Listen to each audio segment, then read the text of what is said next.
गौतम बुद्ध के आश्रम में एक नियम था, विद्यार्थी यदि लंबे समय से आश्रम में है और उसको काफी ज्यादा ज्ञान की प्राप्ति हो चुकी है तो उसे हर हफ्ते एक गांव में भेजा जाता था, जहां जाके वह लोगों को जीवन के सच्चे ज्ञान से रूबरू कराता था और इंसानियत का पाठ पढ़ाता था।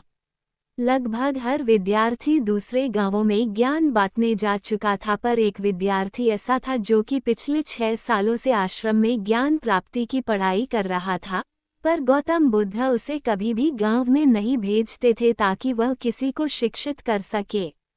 समय बीतने के साथ साथ उसको समझ में आने लगा कि शायद भगवान बुद्ध मुझे इस लायक नहीं समझते। लड़के का नाम अमर था। उसने कई बार कोशिश करी कि भगवान बुद्ध से कारण पूछे कि उसे क्यों किसी गांव में नहीं भेजा जाता। एक बार उसने हिम्मत करी और भगवान बुद्ध के पास गया और कहा, भगवान, क्या मैंने कोई गलती करी है? क्या मैं एक अच्छा विद्यार्थी नहीं हूँ? शायद इसलिए आप मुझे जन सेवा का अवसर नहीं देते। मैं पिछले 6 सालों से इस आश्रम में शिक्षा ग्रहण कर रहा हूँ, आप मुझे भी भेजते, पर कुछ समय पहले ही आए नए विद्यार्थी भी जन सेवा के लिए जाते हैं। भगवान, मुझसे कोई गलती हुई हो तो मुझे क्षमा कर दें और सिर्फ एक बार जन सेवा का अवसर दें, मैं खुद को साबित करना चाहता हूँ। भगवान बुद्ध के दिमाग में कुछ ख्याल चल रहा था। थोड़ी देर बाद भगवान बुद्ध ने अमर को कहा कि तुम नदी के पार वाले गांव में कल सुबह चले जाना और भिक्षा मांग के लाना और मुझे बताना कि तुमने क्या सीखा। यही तुम्हारी परीक्षा है, तब हमें पता चलेगा कि तुमने 6 सालों में क्या सीखा है। अमर सुबह नदी के पार वाले गांव में चला गया और वहां जाके भिक्षा मांगनी शुरू कर दी और लोगों को ज्ञान देने का प्रयास किया। अमर को देख लोगों को गुस्सा आने लगा और वो उसे गांव से भगाने लगे, क्योंकि वह लोग नहीं चाहते थे कि कोई उन्हें इस प्रकार का ज्ञान दे। अमर ने भिक्षा मांगी तो किसी ने नहीं दी और मारपीट करनी शुरू कर दी, पर सिर्फ एक आदमी ने अमर को भिक्षा दी, वो भी जमीन पर फेंक के। इससे अमर को बहुत अपमानित महसूस हुआ और वह आश्रम वापस आ गया। उसने भगवान बुद्ध से शिकायत करते हुए कहा कि आपने मुझे कितने ज्यादा अजीब गांव में भेज दिया, जिन्होंने मुझे बहुत मारा और मेरी कोई भी बात नहीं सुनी। बुद्ध ने कहा, ठीक है, कल तुम किसी और गांव में जाना। तभी अमर के वहां से जाने के बाद बुद्ध ने श्रवण को उसी गांव में जाने का आदेश दिया और कहा कि कल तुम उसे गांव में जाओगे और वहां से भिक्षा लेकर आओगे। श्रवण ने कहा, ठीक है भगवान। श्रवण दूसरे दिन उस गांव में चले गए और वहां के लोगों से भिक्षा मांगनी शुरू करी। शाम हुई तो सभी श्रवण के लिए बेचैन थे, क्योंकि वह अभी तक आश्रम में लौटे नहीं थे। साथ ही अमर भी जानता था कि श्रवण उसी गांव में गए हैं जहां के लोगों ने उसे मारा था। सभी चिंतित थे, पर दूर से श्रवण आते दिखाई दिए तब सभी की टेंशन खत्म हुई। बुद्ध ने श्रवण से पूछा कि तुम इतने ज्यादा लेट कैसे हो गए हो? तब श्रवण ने बताया कि भगवान, वहां के लोग दिल के अच्छे थे, पर उनमें थोड़ा सा अहंकार था। पर उनमें से एक व्यक्ति ने मुझे भिक्षा दी, पर उसने मुझे भिक्षा फेंक के दी, पर मुझे बुरा नहीं लगा भगवान।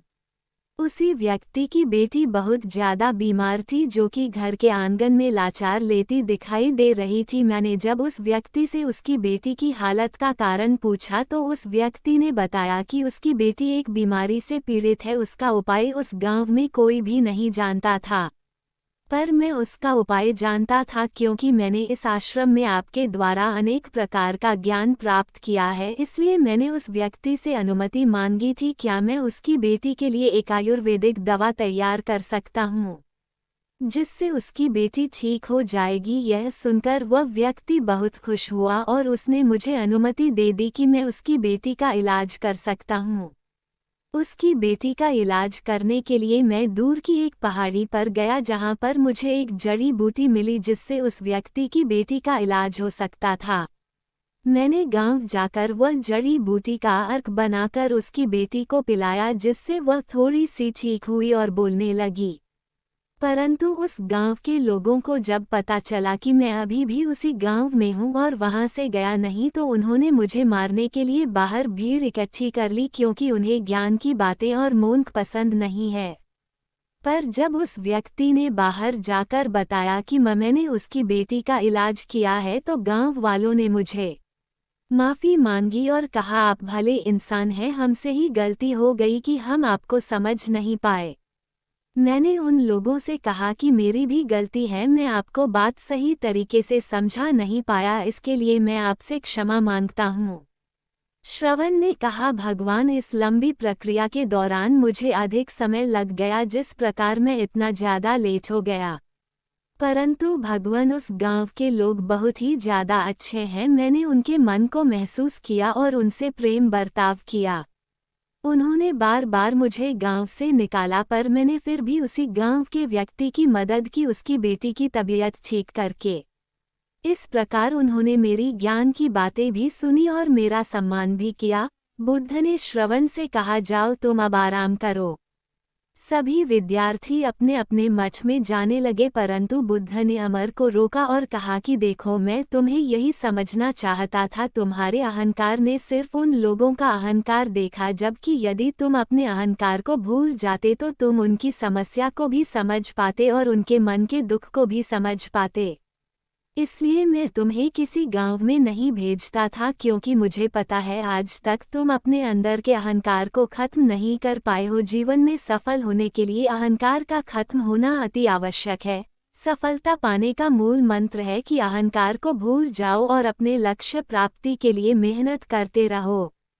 यदि हमें किसी व्यक्ति के अंदर के दर्द और दुख को समझना है तो हमें पहले अपने अहंकार का चश्मा उतारना होगा, क्योंकि अहंकार का चश्मा पहनने वाले लोग पसंद नहीं किए जाते। और अगर आपको भी किसी को अपनी बात समझानी है तो दूसरों से कहें, कृपया अपने अहंकार का चश्मा उतार के बात करें, मैं आपके जैसा ही सामान्य व्यक्ति हूँ। यकीन करें, प्रत्येक व्यक्ति अपने जीवन में दुखी है, इसलिए यदि आपको किसी का हमदर्द बनना है तो उसके दर्द को समझने का प्रयास करें, वह आपको इतना सम्मान देगा जितना आपने सोचा नहीं होगा।